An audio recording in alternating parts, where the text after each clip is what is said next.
한번 따라해 봅시다. 행복한 교회는 행복한 사람이 만듭니다. 한 번 더 합시다. 행복한 교회는 바로 나입니다. 할렐루야. 네. 늘 우리 교회가 행복한 교회고 또 행복한 교회를 만드는 이는 내가 되어서 아름답게 또 정말 귀하게 나가는 여러분 되시길 축원합니다. 오늘은 디모데전서 6장에 있는 말씀으로 우리가 잠시 은혜를 나누고자 합니다. 여러분, 사람은 누구를 바라보며 사느냐, 거기에 따라서 인생이 결정되는 것을 보게 돼요. 어떤 사람은 돈을 쫓아서 막 달려가고 있습니다. 어떤 사람은 명예를 쫓아서 그 삶이 거기에 초점을 맞추어서 뛰어가고 있는 것을 봅니다. 어떤 사람은 사람들의 인정과 그리고 칭찬을 따라가는 그런 사람들도 있습니다. 그래서 평생을 돈을 얻기 위해서 달리고 성공을 위해서 달려가고 인정받기 위해서 달리는 그런 우리의 인생을 보게 되어집니다. 그런데 그렇게 달려가서 마지막에 내가 원하는 것을 얻었다고 해서 반드시 행복한 것이 아니라는 것입니다. 오히려 그 마음이 더 공허해져요. 그 마음 속에 허전함이 늘 있습니다. 목마름이 어떻게 그렇게 심한지 날마다 갈증을 느끼는 그런 모습을 우리가 보게 되어집니다. 왜 그렇습니까? 하나님께서는 사람을 그렇게 만들지 않았기 때문에 그렇다는 것입니다. 얼마 전에 한 성도가 이런 이야기를 하더라고요. 목사님, 젊을 때는 돈만 있으면 다 되는 줄 알았습니다. 그런데 나이가 들고 보니까 돈보다 더 중요한 게 참 많은 것 같아요. 우리 가족도 중요하고 또 내가 건강한 것도 중요하고 무엇보다도 하나님의 관계가 좋다는 그것이 얼마나 중요한지 모르겠습니다. 이렇게 이야기를 합니다. 여러분, 많은 사람들이 인생의 그 끝자락에 가서야 그걸 깨닫는 거예요. 미리 젊을 때부터 이것을 깨달았다면 얼마나 인생이 많이 달라졌을까요? 그런데 인생의 끝자락에 가다 보니까 이게 느껴지는 겁니다. 이렇게 삶을 내가 잘못 살았구나 깨닫게 되는 것입니다. 그런데 오늘 하나님은 우리에게 미리 말씀해 주시는 거예요. 너는 무엇을 위해 살 것이냐? 너는 어떤 사람이 되어야 되겠느냐? 이렇게 우리에게 말씀하는 겁니다. 오늘 본문에 보니까 사도 바울이 영적인 아들이에요. 자기가 낳은 아들이 아니고 영적인 아들 디모데에게 보내는 마지막 권면 가운데 하나를 우리에게 말씀합니다. 여러분, 당시 에베소 교회는 우리가 앞에서도 살펴봤지만 참 혼란스러운 교회였습니다. 왜요? 거짓 교사들이 들어와서 교회를 엉망스럽게 만들어 놓았습니다. 또 사람들이 경건을 돈벌이 수단으로 그렇게 사용하는 그런 교회가 되었습니다. 그래서 에베소 교회는 다툼이 일어나고 그 다음에 분열이 나타나고 교회와도 행복하지가 않는 거예요. 그때 바울은 디모데를 향해서 아주 특별하게 이름을 불러줍니다. 11절 상반절에 보니까 오직 너 하나님의 사람아 이렇게 했어요. 오직 너 하나님의 사람아. 여러분, 이 호칭은 그냥 불러지는 호칭이 아니에요. 성경에서 하나님의 사람아 이렇게 표현한 것은 그 사람이 좀 특별했을 때 하나님 앞에서 정말 너가 정말 하나님의 사람이구나 이렇게 인정이 되어질 때 사용이 되어졌어요. 그런 사람들이 누가 있습니까? 모세가 그랬습니다. 여러분, 우리가 잘 아는 사무엘이 그랬어요. 엘리야가 그랬습니다. 그런데 바울이 지금 디모데를 향하여서 하나님의 사람아 이렇게 부르고 있다는 거예요. 여러분, 하나님께서 오늘 저와 여러분에게도 동일하게 말씀하십니다. 하나님의 사람아. 할렐루야. 여러분은 하나님의 사람인 거예요. 그래서 하나님이 여러분을 향해서 하나님의 사람아 이렇게 부르고 있는 것입니다. 그러나 세상은 우리에게 많은 이름을 붙여줍니다. 여러분 잘 알다시피 성공한 사람이라고 합니다. 실패한 사람이라고 부르기도 해요. 능력 있는 사람이다, 부족한 사람이다, 부자다, 가난한 사람이다 이렇게 세상이 이름을 붙입니다. 그러나 하나님은 그런 이름을 우리에게 부르지 않아요. 내 사람이다. 하나님의 사람이다. 여러분, 이것이 가장 영광스러운 이름인 것을 믿으시는 여러분 되시길 축원합니다. 여러분, 중요한 것은 내가 교회에 다니는 사람이 되는 것이 아니에요. 직분자가 되는 것도 아닙니다. 정말 중요한 것은 하나님께 속한 그런 사람으로 내가 살아가느냐, 이것이 중요해요. 내가 정말 하나님의 사람으로 내 삶이 이어지고 있느냐, 이게 굉장히 중요하다는 거예요. 오늘 말씀을 통해서 하나님이 정말 원하시는 사람은 이런 사람이다라는 것을 우리가 말씀을 듣고 잘 깨달아서 하나님께 인정받는 여러분 모두가 되시길 축원합니다. 바울은 디모데를 향하여 하나님의 사람아 이렇게 부른 다음에 가장 먼저 이렇게 말씀합니다. 11절 상반절 한 번 더 보겠습니다. 시작. 오직 너 하나님의 사람아 이것들을 피하고. 아멘. 여러분, 하나님의 사람이 되기 위해서 제일 먼저 뭘 해야 되느냐, 이걸 우리에게 가르쳐줘요. 무엇입니까? 피해야 할 것은 피해야 된다, 이렇게 말하고 있는 거예요. 우리는 보통 신앙생활 하면은 늘 생각하는 것이 있습니다. 뭘 생각합니까? 내가 하나님을 위하여 뭘 할까, 이렇게 생각하잖아요. 내가 하나님을 위하여 무엇을 하면 될까, 여기에 관심이 많습니다. 그래서 우리가 기도합니다. 우리가 예배드립니다. 우리가 봉사해요. 우리가 전도합니다. 물론 다 중요합니다. 그런데 하나님께서 제일 먼저 뭐하라고 하느냐? 피하라, 이렇게 해요. 피하라, 이렇게 말씀해요. 아니, 왜 피하라고 말씀하느냐? 아무리 좋은 것을 채우려고 해도 잘못된 것이 계속 들어오면 그 사람은 건강한 신앙생활 할 수 없다는 것입니다. 본문에서 말하는 이것들은요, 앞에서 언급해 놓았습니다. 뭐냐? 돈을 사랑하는 마음이에요. 돈을 사랑하는 마음입니다. 끝없이 생기는 욕심입니다. 내가 날마다 높아지려고 하는 교만입니다. 세상적인 가치관입니다. 하나님보다 물질을 더 사랑하는 그러한 삶입니다. 여러분, 사도 바울은 이런 것들과 싸우라고 하지 않아요. 뭐라고 이야기하느냐? 피하라, 그렇게 했어요. 피하라. 여러분, 이게 참 중요합니다. 신앙은 무조건 맞서면 된다, 그게 능사가 아닙니다. 때로는 피하는 것이 믿음인 것입니다. 도망가는 것이 승리하는 것입니다. 여러분, 성경에 대표적인 인물이 있어요. 누굴까요? 우리가 잘 아는 요셉입니다. 요셉은요, 보디발의 아내가 유혹을 막 합니다. 요셉이 아주 잘생기고 또 총명하고 그렇게 하니까 아무도 없는 대낮에 요셉이 자기와 함께 있을 때에 유혹을 하는 겁니다. 그때에 요셉은요, 어떻게 했습니까? 보디발의 아내를 설득했습니까? 아니에요. 타협했습니까? 아닙니다. 자신을 과신했습니까? 아니에요. 뭐 했습니까? 도망갔습니다. 성경에 창세기 39장에 보니까 옷을 버려두고 뛰쳐나갔다, 이렇게 말씀을 해요.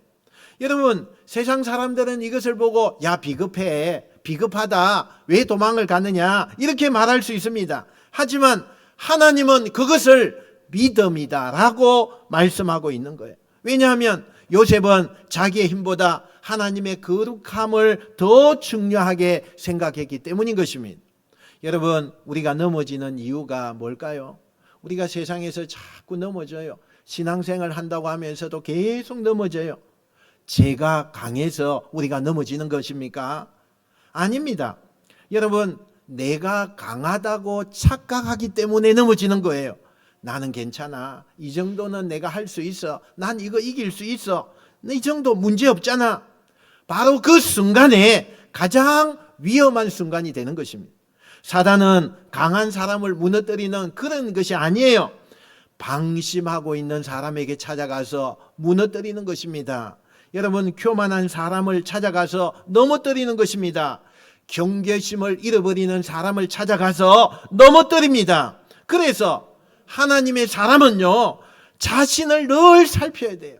내가 어떤 상황에 있는가, 그걸 봐야 돼요. 그러기 위해서는 깨어서 있어야 합니다. 늘 조심해야 합니다.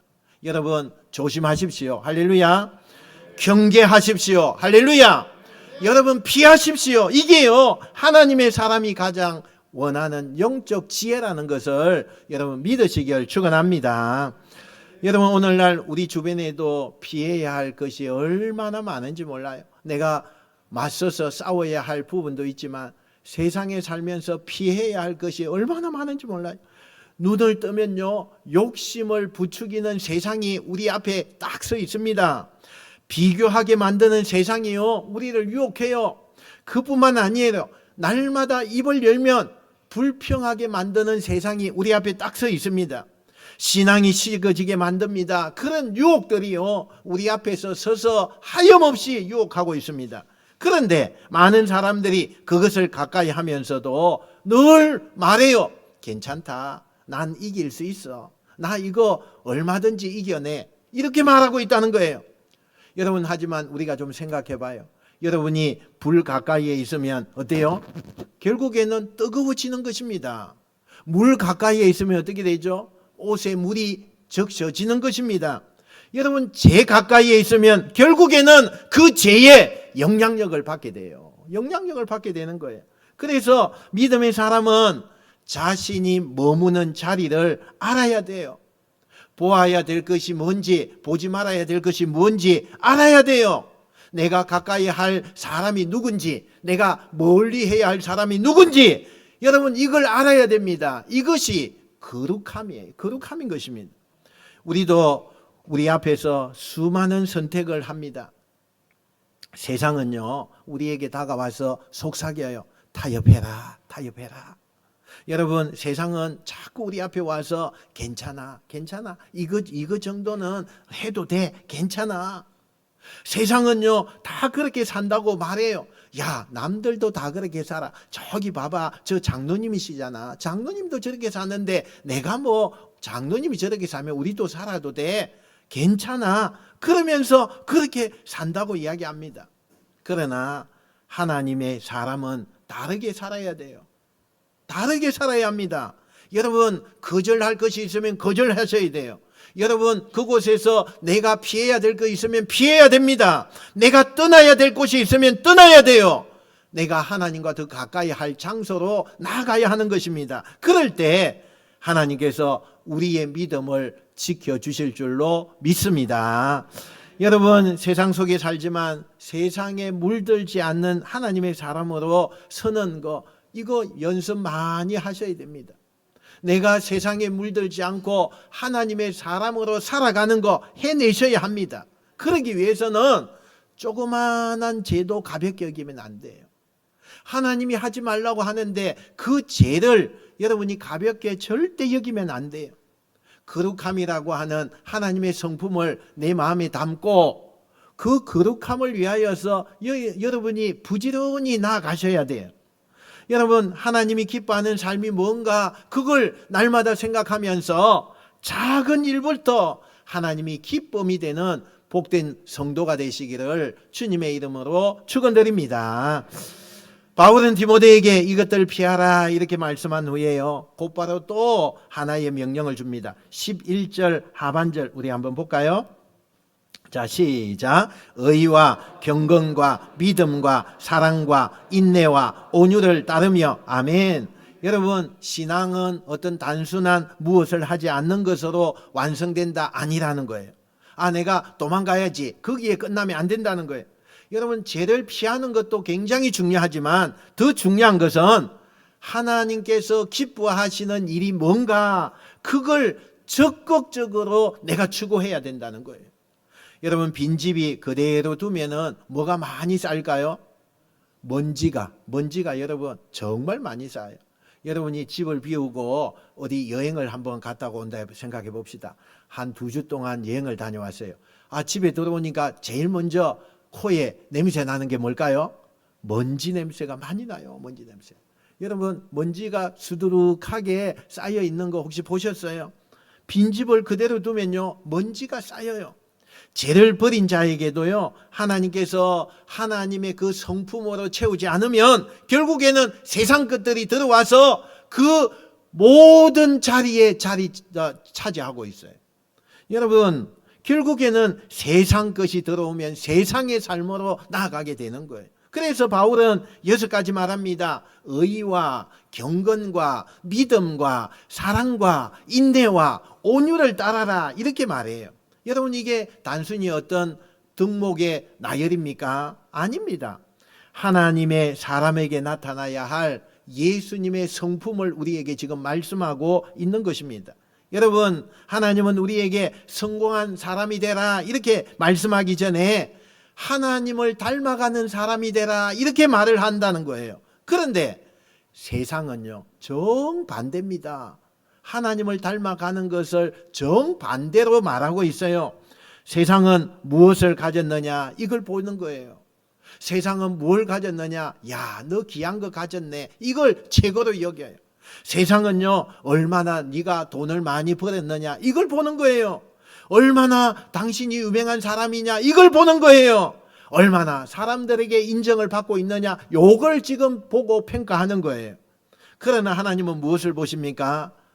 당신이 어떤 사람이 되었느냐라는 것을 보시는 것입니다. 어떤 사람이 당신이 되었느냐.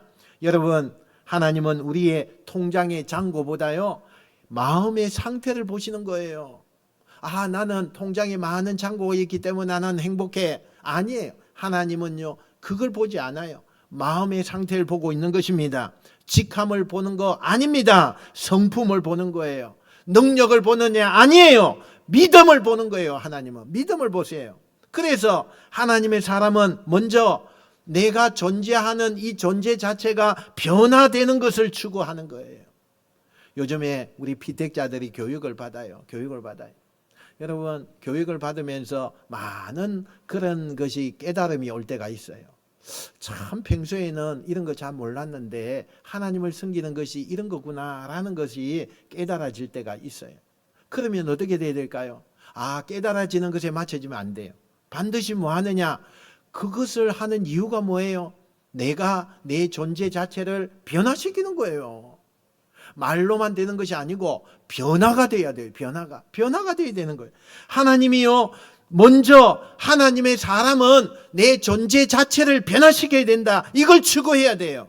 바울은 그래서 특별히 따르다 이렇게 말하고 있어요.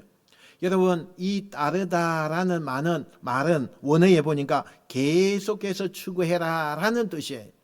한 번 하고 끝나는 것이 아니에요. 평생 따라다니면서 이것을 행해라. 평생 배우는 것이다. 평생 예수님을 닮아가는 것이다. 이걸 말씀하고 있는 거예요. 그런데 여러분, 우리가 평생 동안 예수님의 길을 따라갈 때 길이 쉬울까요? 어려울까요? 어려워요. 정말 쉽지 않아요. 왜냐하면 우리의 본성은 예수님을 닮아가는 그곳에 항상 반대편으로 가요.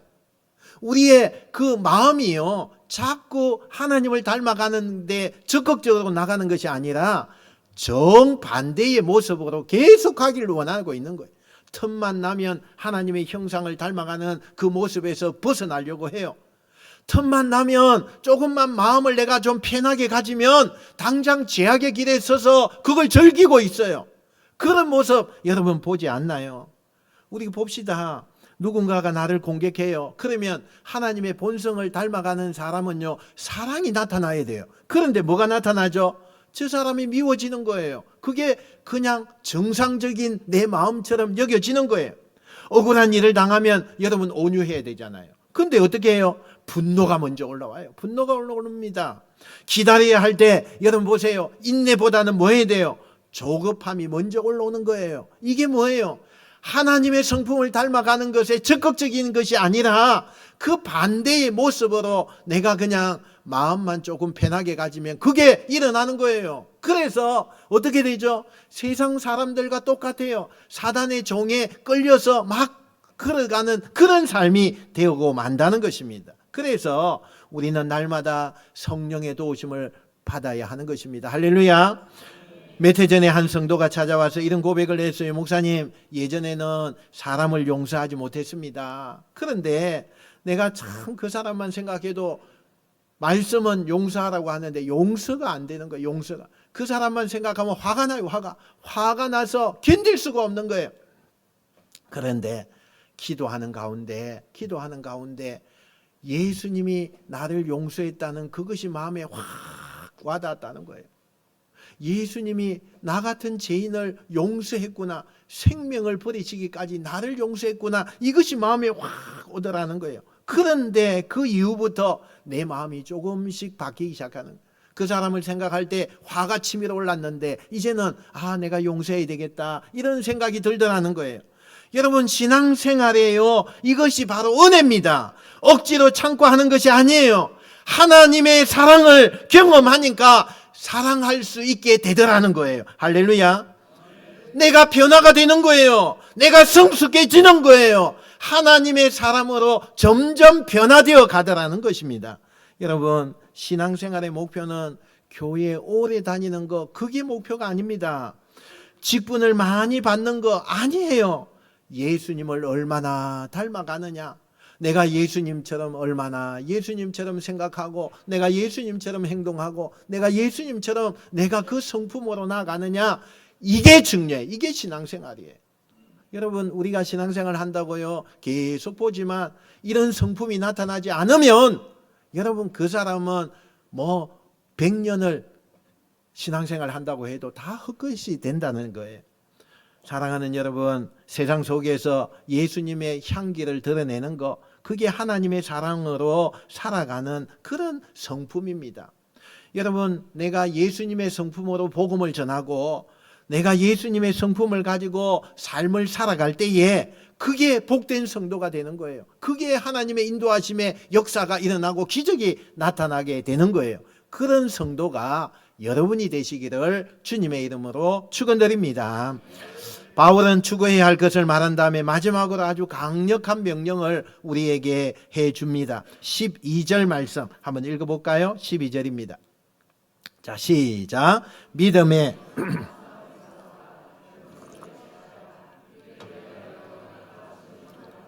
많은 증인 앞에서 선한 증언을 하였도다. 아멘. 여러분, 하나님의 사람은 어떤 사람입니까? 믿음의 선한 싸움을 싸우는 사람이다 라고 이야기해요. 여기 중요한 단어가 뭐냐? 싸움이라는 단어예요.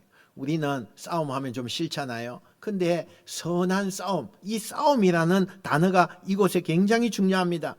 많은 사람들이 신앙생활 하면 너무 쉽게 생각을 합니다. 예수 믿으면 모든 일이 잘 되고 예수 믿으면 문제가 사라질 것이다, 이렇게 생각을 해요. 예수 믿으면 어려움이 없을 것이다, 이렇게 생각을 해요. 그런데 성경은 어느 곳을 봐도 그런 말을 하지 않아요. 성경이 말씀하는데 예수님이 말씀해요. 세상에서는 너희가 환난을 당하나, 이렇게 이야기해요. 세상에서는 너희가 환난을 당하나, 예수님이 직접 말씀하셨어요. 여러분, 신앙은요 휴가가 아닙니다. 신앙은요 전쟁이에요. 전쟁. 물론 사람과 싸우는 전쟁 아닙니다. 세상과 싸우는 그 전쟁도 아닙니다. 내 안에 재성과 싸우는 거예요. 내 안에 있는 유혹과 싸우는 거예요. 내가 낙심하고 있는 이 낙심과 싸우는 것입니다. 포기하고 싶은 그런 마음과 싸우는 거예요. 내가 의심하고 있는 이 의심과 싸우는 것입니다. 여러분, 어떤 때는 내가 기도해야 되지만 기도하고 싶지 않은 날도 있잖아요. 어떤 때는 예배를 잘 드려야 되는데 예배 드리기가 싫은 그런 때도 있잖아요. 어떤 때는 하나님이 침묵하는 것처럼 내가 기도하는데 아무것도 느껴지지 않을 때도 있잖아요. 그런데 바로 그때에 믿음의 싸움이 시작된다는 그 순간인 거예요. 감정이 없어도 기도하는 거, 상황이 어려워도 내가 예배 드리는 거, 응답이 늦어도 기다리는 거, 이것이 믿음의 선한 싸움이다 라고 말씀하고 있어요. 여러분, 믿음의 선한 싸움을 여러분이 수시로 하시길 축원합니다. 그런데 우리가 이 싸움을 끝까지 싸울 수 있는 이유가 있어요. 이 싸움을 포기하지 않을 이유가 있어요. 그게 뭐냐? 승리가 보장되어 있어요. 이 싸움을 하면 결과가 나와 있어요.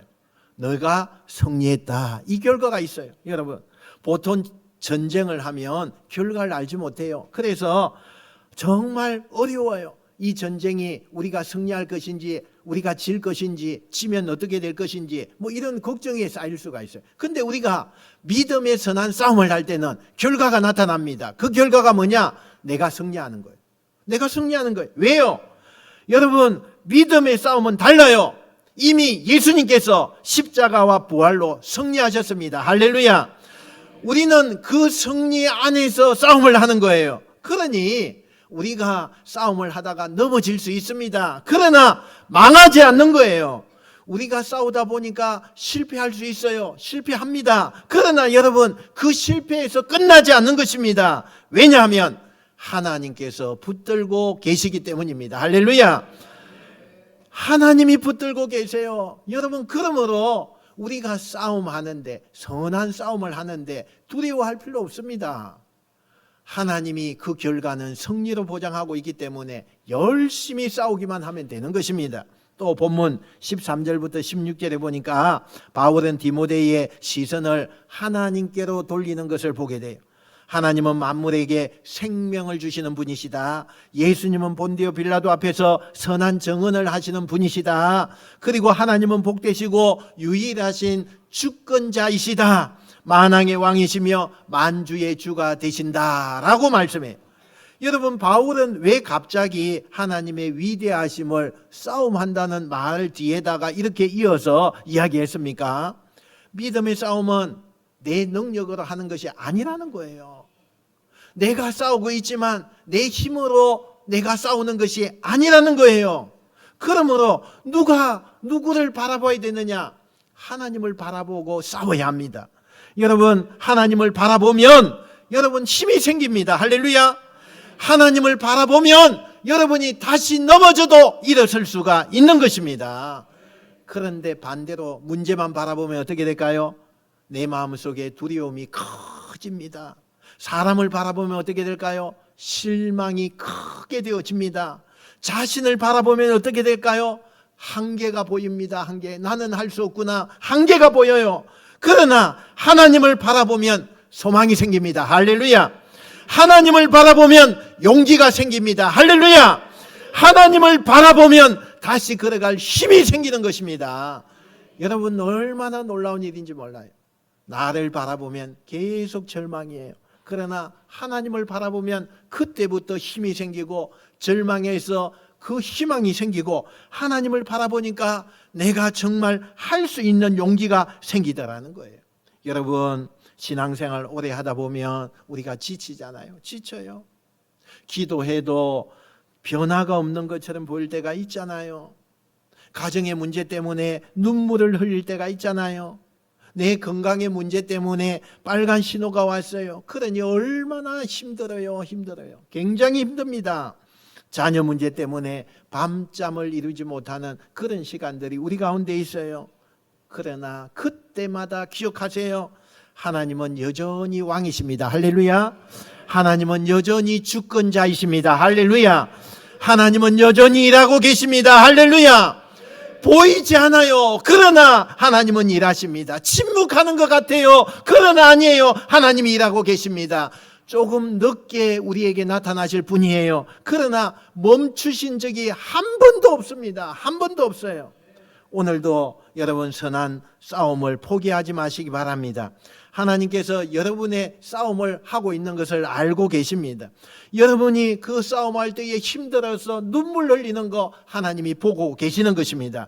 여러분의 그 기도가 아무런 변화가 없는 것 같은데 하나님이 듣고 계시는 거예요. 끝까지 충성하며 달려갈 때에 하나님이 기적을 베푸십니다. 하나님의 은혜가 임하십니다. 하나님이 문제 해결의 역사가 일어나게 해주심을 믿으시는 여러분 되시길 축원합니다. 사랑하는 성도 여러분, 오늘 설교를 마무리하면서 이 음성이 우리 모두를 향한 하나님의 음성이 되기를 원합니다.